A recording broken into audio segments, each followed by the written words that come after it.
I'm so ashamed of my crime. This will never end for me.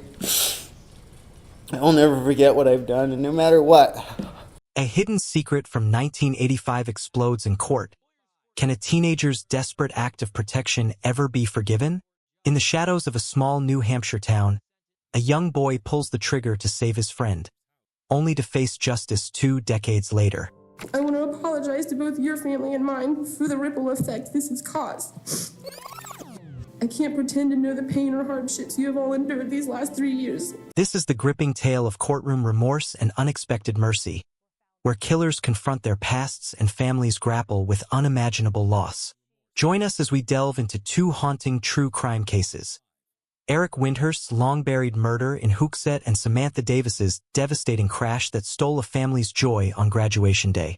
These stories pull back the curtain on guilt, forgiveness, and the human heart's capacity for healing amid horror, crafted to keep you on the edge of your seat with authentic details and raw emotion. Eric Windhurst, the cold case vigilante. Our journey begins in the quiet rural town of Hooksett, New Hampshire, on a crisp November day in 1985. Eric Windhurst, a 17-year-old junior at Hopkinton High School, was an unassuming teen, quiet, lanky, blending into the small-town backdrop of this Merrimack County community of about 7,000. But beneath his reserved exterior, a storm was brewing. His close friend, 15-year-old Melanie Paquette, entrusted him with a horrifying secret. Her stepfather, Daniel "Danny" Paquette, a 34-year-old welder and horse trainer, was sexually abusing her. The abuse had gone on for years, leaving Melanie terrified and trapped, fearing Danny's violent temper if she spoke out.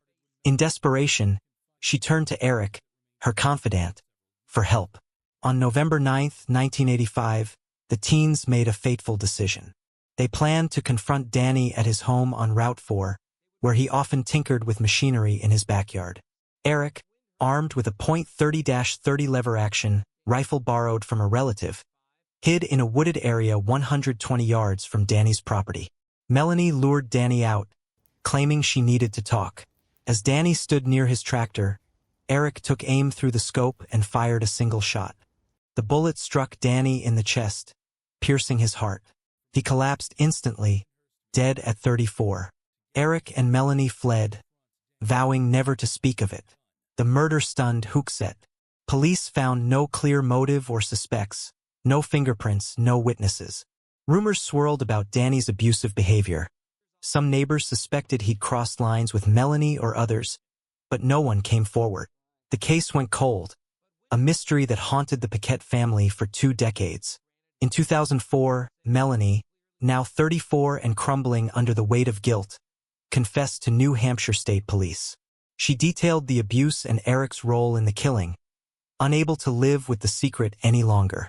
Eric, then 38 and living quietly in Concord, was arrested on April 12, 2005, charged with first-degree murder.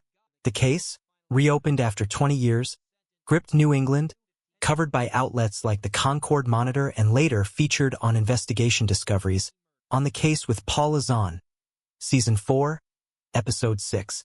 At his 2006 trial in Merrimack County Superior Court, Eric pleaded guilty to second-degree murder, avoiding a mandatory life sentence for first degree.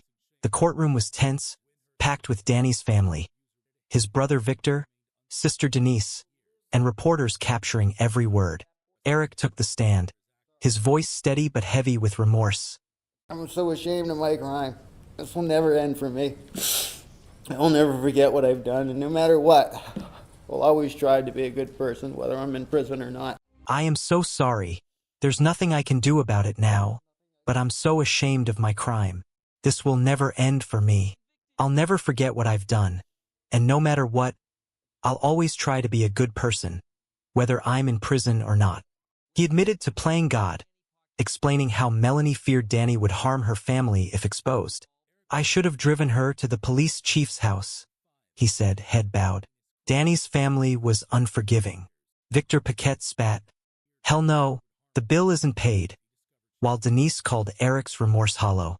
Defense attorney Mark Sisti argued the abuse drove Eric's actions, citing Melanie's credible claims.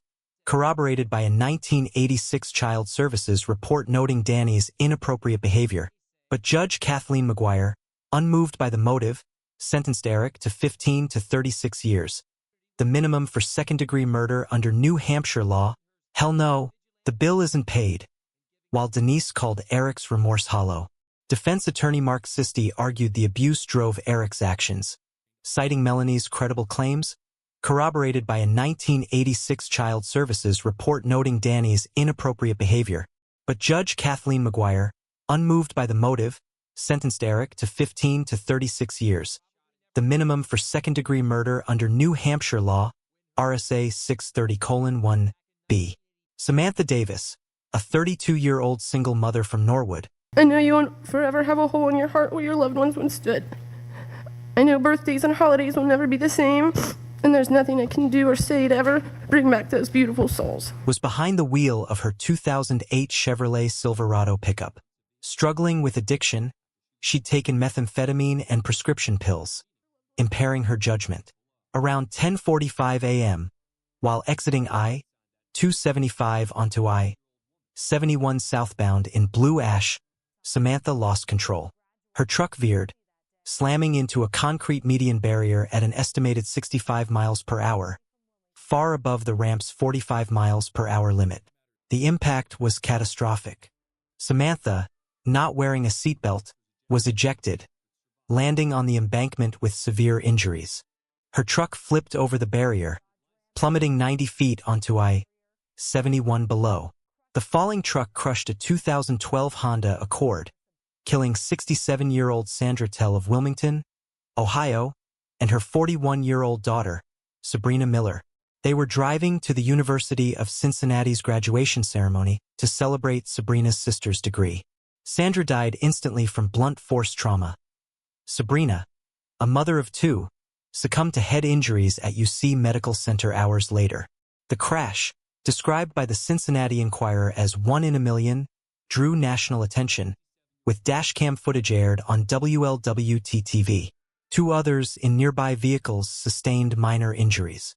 Samantha, hospitalized, tested positive for methamphetamine and benzodiazepines, leading to charges of 2 counts of aggravated vehicular homicide, Ohio Reverend Code 2903.06, and 2 counts of aggravated drug possession, Ohio Reverend Code 2925.11. At her 2019 trial in Hamilton County Common Pleas Court, the atmosphere was heavy. Samantha, frail and tearful, faced the Tell family. She addressed the court. I know you won't forever have a hole in your heart where your loved ones once stood. I know birthdays and holidays will never be the same, and there's nothing I can do or say to ever bring back those beautiful souls. Her voice breaking. I want to apologize to both your family and mine through the ripple effect this has caused. I can't pretend to know the pain or hardships you have all endured these last 3 years. My mind is always flashing back to you, reminding myself that no matter how bad I think I have it, you guys definitely have it worse. The Tell family's statements were gut-wrenching. Courtney Miller, Sabrina's husband, said, My children have lost both their mother and their sister, and every day it is difficult. I live with the knowledge that I will not get to hold her or... My children have lost both their mother and their sister. Every day it is difficult. I want Miss Davis to know I do not hate her. I have forgiven her. I think justice, however, needs to... Robert said, I do not hate her. I have forgiven her, but justice needs to be served. I have compassion for her children and family. They didn't demand the maximum penalty, up to 7 years per homicide count. Judge Leslie Giss sentenced Samantha to 8 years total, 4 years per count, concurrent, plus $5,000 in restitution. But in April 2021, the First District Court of Appeals overturned the conviction case No. C-190390. A crash reconstructionist's testimony, given without a prior written report to the defense, violated Ohio's Criminal Rule 16-K, denying effective counsel. Facing retrial, Samantha took a plea deal in April 2023, pleading guilty to the same charges. Judge Giss sentenced her to 5 years and 4 months, crediting 43 months served, leaving 21 months remaining. Samantha serves at the Ohio Reformatory for Women, her release expected in early 2025.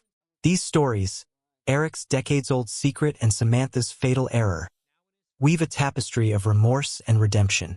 They force us to confront tough truths. Can a heartfelt apology mend irreparable harm? Does forgiveness undermine justice or elevate it?